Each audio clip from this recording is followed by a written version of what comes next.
ಧರ್ಮದ ಸಂರಕ್ಷಣೆ ಕೇವಲ ಸಂಘಟನೆಗಳ ಜವಾಬ್ದಾರಿಯಲ್ಲ, ಅದು ಸರ್ವ ಹಿಂದೂ ಸಮಾಜದ ಪ್ರತಿಯೊಬ್ಬರ ಆದ್ಯ ಕರ್ತವ್ಯವಾಗಬೇಕೆಂದು ಆರ್ಎಸ್ಎಸ್ನ ಪ್ರಾಂತ ಪ್ರಚಾರಕ್ ಗುರುಪ್ರಸಾದ್ ಅಭಿಪ್ರಾಯಪಟ್ಟರು. ಭಾನುವಾರದಂದು ಪಟ್ಟಣದ ಸರ್ಕಾರಿ ಮಾದರಿ ಪ್ರಾಥಮಿಕ ಶಾಲಾ ಮೈದಾನದಲ್ಲಿ ಆಯೋಜಿಸಿದ್ದ ಹಿಂದೂ ಸಂಗಮ ಕಾರ್ಯಕ್ರಮದಲ್ಲಿ ಪಾಲ್ಗೊಂಡು ದಿಕ್ಸೂಚಿ ಭಾಷಣ ಮಾಡಿದರು. ರಾಷ್ಟ್ರೀಯ ಸ್ವಯಂ ಸೇವಕ ಸಂಘ ದೇಶದಲ್ಲಿ ಆರಂಭವಾಗಿ 100 ವರ್ಷ ಪೂರೈಸುವ ಮೂಲಕ ವಿಶ್ವದ ಅತಿದೊಡ್ಡ ಸಂಘಟನೆಯಾಗಿ ಬೆಳೆದು ನಿಂತಿದೆ. ಈ ಹಿನ್ನೆಲೆಯಲ್ಲಿ ರಾಷ್ಟ್ರಾದ್ಯಂತ ಹಿಂದೂ ಸಂಗಮ ಕಾರ್ಯಕ್ರಮ ಹಮ್ಮಿಕೊಳ್ಳಲಾಗಿದೆ. ಕಾರ್ಯಕ್ರಮವನ್ನು ಆಯೋಜಿಸುವ ಮುಖೇನ ದೇಶದಲ್ಲಿನ ಹಿಂದೂ ಬಾಂಧವರನ್ನು ಒಗ್ಗೂಡಿಸುವ ಕೆಲಸಕ್ಕೆ ಆರ್ಎಸ್ಎಸ್ ಮುಂದಾಗಿದೆ. ಭಾರತ ಮಾತೆಯ ಮಕ್ಕಳಾದ ನಾವೆಲ್ಲರೂ ಒಗ್ಗೂಡಿ ಮಾತೆಯ ರಕ್ಷಣೆ ಮಾಡಬೇಕಾಗಿದೆ ಎಂದು ಹೇಳಿದರು. ಮುಳ್ಳೂರು ಬಸವಾಪಟ್ಟಣ ಮಠದ ಸ್ವತಂತ್ರ ಬಸವಲಿಂಗ ಸ್ವಾಮೀಜಿ ಮಾತನಾಡಿ, ರಾಷ್ಟ್ರೀಯ ಸ್ವಯಂ ಸೇವಕ ಸಂಘ ಎಂದು ಭಯೋತ್ಪಾದನೆಯನ್ನು ಪ್ರಚೋದಿಸಿಲ್ಲ, ದೇಶದ್ರೋಹ ಮಾಡಲು ಹೇಳಿಲ್ಲ. ಸರ್ವೇ ಜನೋ ಸುಖಿನೋ ಭವಂತು ಎಂದು ವಿಶ್ವಕ್ಕೆ ಸಾರಿದ ಸಂಘಟನೆಯಾಗಿ ತನ್ನ ಕರ್ತವ್ಯವನ್ನು 100 ವರ್ಷಗಳಿಂದ ಮಾಡುತ್ತಾ ಬಂದಿದೆ. ಆದರೆ ರಾಜ್ಯದಲ್ಲಿ 17 ದೇಶದ್ರೋಹ ಪ್ರಕರಣಗಳು ದಾಖಲಾಗಿದೆ, 15 ಪ್ರಕರಣಗಳು ಮುಕ್ತವಾಗಿದೆ. ಆದರೆ ಯಾರಿಗೂ ಕೂಡ ಈವರೆಗೂ ಶಿಕ್ಷೆಯಾಗಿಲ್ಲ. ಕೇವಲ ಮತ ಬ್ಯಾಂಕ್ಗೋಸ್ಕರ ಒಂದು ಧರ್ಮವನ್ನು ಓಲೈಸಲಾಗುತ್ತಿದೆ ಎಂದು ಹೇಳಿದರು. ಮುಖ್ಯ ಅತಿಥಿಯಾಗಿ ಆಗಮಿಸಿದ್ದ ಪ್ರಗತಿಪರ ಮಹಿಳೆ ನಿರ್ಮಲಾ ಪ್ರಕಾಶ್ ಮಾತನಾಡಿದರು. ಕಾರ್ಯಕ್ರಮಕ್ಕೂ ಮೊದಲು ಬಾಣವಾರ ರಸ್ತೆಯಲ್ಲಿರುವ ಡಾ ಅಂಬೇಡ್ಕರ್ ಪ್ರತಿಮೆಯಿಂದ ಪಟ್ಟಣದ ಪ್ರಮುಖ ಬೀದಿಗಳಲ್ಲಿ ಶೋಭಾಯಾತ್ರೆ ನಡೆದು ಜಿಎಂಪಿ ಶಾಲಾ ಮೈದಾನದಲ್ಲಿ ಸಮಾಪ್ತಿಗೊಂಡಿತು. ಕಾರ್ಯಕ್ರಮದ ಅಧ್ಯಕ್ಷತೆಯನ್ನು ಲೀಡ್ ಬ್ಯಾಂಕ್ನ ನಿವೃತ್ತ ಪ್ರಧಾನ ವ್ಯವಸ್ಥಾಪಕ ಎಂಬಿ ಚಿಣ್ಣಪ್ಪ ವಹಿಸಿದ್ದರು. ಕಾರ್ಯಕ್ರಮದಲ್ಲಿ ಹಿಂದೂ ಸಂಗಮ ಸಮಿತಿ ತಾಲೂಕು ಅಧ್ಯಕ್ಷ ಕೆಟಿ ಸನ್ನತ್, ಗೌರವಾಧ್ಯಕ್ಷ ಎಸ್ಎಲ್ ಸೀತಾರಾಮ್, ನಗರ ಸಮಿತಿ ಅಧ್ಯಕ್ಷ ನಂದಕುಮಾರ್, ಆರ್ಎಸ್ಎಸ್ನ ಜಿಲ್ಲಾ ನಿರ್ವಾಹಕ ಡಿಕೆ ರವಿ ಹಾಗೂ ಮತ್ತಿತರರು ಉಪಸ್ಥಿತರಿದ್ದರು. ಅಥವಾ ರಾಷ್ಟ್ರೀಯ ಸ್ವಯಂ ಸೇವಕ ಸಂಘದಂತ ಅಥವಾ ವಿಶ್ವ ಹಿಂದೂ ಪರಿಷತ್ನಂತ ಸಂಘಟನೆ ಇವರಿಗೆ ಮಾತ್ರ ಹಿಂದೂ ಧರ್ಮದ ಸಂರಕ್ಷಣೆ ಮಾಡುವಂತಹ ಜವಾಬ್ದಾರಿ ಅಲ್ಲ. ನಾವು ಹಿಂದೂಗಳಾಗಿ ಪ್ರತಿಯೊಬ್ಬ ಹಿಂದೂವಾಗಿ ನಾವು ಯೋಚನೆ ಮಾಡಬೇಕಾಗಿರೋದು ನಮಗೆಲ್ಲರಿಗೂ ಕೂಡ ಒಂದು ಸಾಮೂಹಿಕವಾದಂತಹ ಜವಾಬ್ದಾರಿ ಇದೆ. ಹಾಗೇನು ಧರ್ಮವನ್ನು ಆಚರಣೆ ಮಾಡಬೇಕು. ಬರೀ ಧರ್ಮವನ್ನು ಹೇಳೋದು ಮಾತ್ರ ಅಲ್ಲ, ಧರ್ಮವನ್ನು ಕೇಳೋದು ಮಾತ್ರ ಅಲ್ಲ, ಧರ್ಮದ ಬಗ್ಗೆ ಓದೋದು ಮಾತ್ರ ಅಲ್ಲ, ಧರ್ಮದ ಬಗ್ಗೆ ಅಧ್ಯಯನ ಮಾಡೋದು ಮಾತ್ರ ಅಲ್ಲ, ನಾವು ಧರ್ಮದ ಆಚರಣೆಯನ್ನ ಮಾಡಬೇಕು. ಸಾಮಾನ್ಯವಾಗಿ ಆಚರಣೆ ಅಂತಂದಾಗ ಇವತ್ತು ಸಮಾಜದಲ್ಲಿ ನಾವು ನೋಡ್ತೀವಿ, ಪೂಜೆ ಪುನಸ್ಕಾರ, ಹೋಮ ಹವನ, ದೇವಸ್ಥಾನಗಳಿಗೆ ಹೋಗೋದು, ಇದು ಮಾತ್ರ ಒಂದು ಆಚರಣೆ ಅಂತ ನಾವು ತಿಳ್ಕೊಂಡಿದೀವಿ. ಭಾರತೀಯ ಮಾನಸಿಕತೆಯನ್ನು ನಾವು ನೋಡ್ತೀವಿ.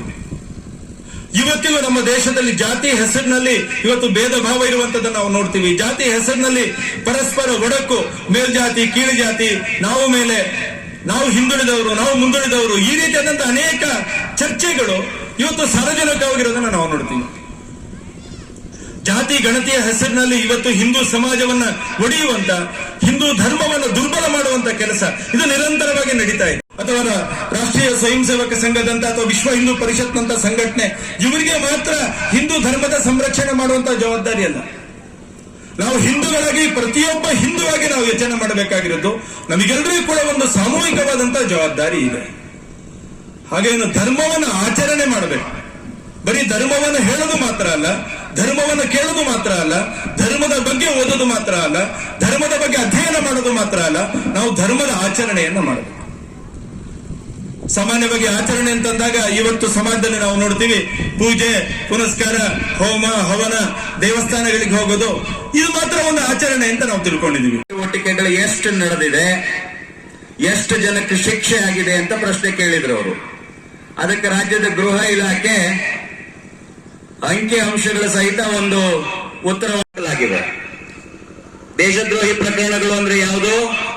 ಈ ದೇಶದ ಅನ್ನ ತಿಂದು, ಈ ದೇಶದ ನೀರು ಕುಡಿದು, ನಮ್ಮೆಲ್ಲರ ಆಶ್ರಯವನ್ನ ಪಡ್ಕೊಂಡು, ನಮ್ಮ ಜೊತೆಯಲ್ಲೇ ಇದ್ದುಕೊಂಡು, ಪಾಕಿಸ್ತಾನ್ ಜಿಂದಾಬಾದ್ ಅಂತೇಳಿ ವಿಧಾನಸೌಧದ ಪ್ರಾಂಗಣದೊಳಗೆ ನಿಂತುಕೊಂಡು ಒಬ್ಬ ಹೇಳಿದ್ನಲ್ಲ, ಅದು ದೇಶದ್ರೋಹಿ ಚಟುವಟಿಕೆ. ಬಾಂಗ್ಲಾದೇಶಕ್ಕೆ ಜಯವಾಗ್ಲಿ ಅಂತ ಯಾರೋ ಒಬ್ಬ ಹೇಳ್ತಾನಲ್ಲ, ಅದು ದೇಶದ್ರೋಹಿ ಚಟುವಟಿಕೆ. ಇಂಥ 17 ದೇಶದ್ರೋಹಿ ಪ್ರಕರಣಗಳು ಈ ರಾಜ್ಯದಲ್ಲಿ ದಾಖಲಾಗಿದೆ, ನಡೆದಿದೆ.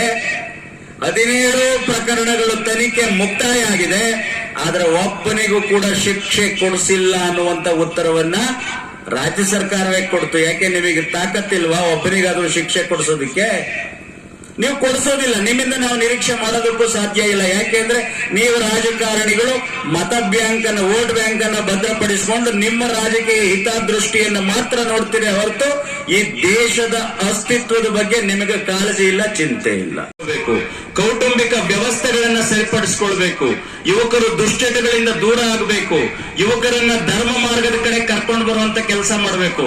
ಅವರು ಧರ್ಮ ಮಾರ್ಗದ ಕಡೆಗೆ ಬರಬೇಕು ಅನ್ನೋದಾದ್ರೆ ಹೆಣ್ಣು ಮಕ್ಕಳು ನೀವು ಮನಸ್ಸು ಮಾಡಬೇಕು. ಸಮುದ್ರ ವಸನೆ ದೇವಿ ಪರ್ವತ ಸ್ತನಮಂಡಲೆ ವಿಷ್ಣು ಪತ್ನಿ ನಮಸ್ತುಭ್ಯಂ ಪಾದಸ್ಪರ್ಶಂ ಕ್ಷಮಸ್ವಮಿ ಅಂತೇಳಿ ವಿದ್ಯಾವಂತ ಹೆಣ್ಣು ಮಗಳು ಎದ್ದು ಕೂಡ್ಲೆ ತನ್ನ ನಡವಳಿಕೆಯ ಮೂಲಕ ಮಗುವಿಗೆ ಸಂಸ್ಕಾರ ಕೊಡ್ತಾ ಇದ್ಲು. ಎದ್ದು ಹಾಸಿಗೆಯಿಂದ ಭೂಮಿಗೆ ಕಾಲಿಡೋದಕ್ಕೆ ಮೊದಲು ಭೂಮಿ ತಾಯಿಗೆ ನಮಸ್ಕಾರ ಮಾಡ್ತಾ ಇದ್ಲು. ಹೊರಗಡೆ ಒಂದು ಬಾವಿಗೆ ನೀರಿಗೆ ನಮಸ್ಕಾರ ಮಾಡ್ತಾ ಇದ್ಲು. ಆಕಾಶದ ಕಡೆಗೆ ನೋಡಿ ಸೂರ್ಯನಿಗೆ ನಮಸ್ಕಾರ ಮಾಡ್ತಾ ಇದ್ಲು. ತುಳಸಿ ಕಟ್ಟೆಗೆ ನಮಸ್ಕಾರ ಮಾಡ್ತಾ ಇದ್ಲು. ಕೊಟ್ಟಿಗೆಗೆ ಹೋಗಿ ಹಸುವಿಗೆ ನಮಸ್ಕಾರ ಮಾಡ್ತಾ ಇದ್ಲು. ಈಗ ಎದ್ದು ಕೂಡಲೇ ಮೊಬೈಲಿಗೆ ನಮಸ್ಕಾರ ಮಾಡುವಂತ ಪದ್ಧತಿನ ನಾವು ರೂಢಿಸ್ಕೊಂಡಿದ್ದೀವಿ.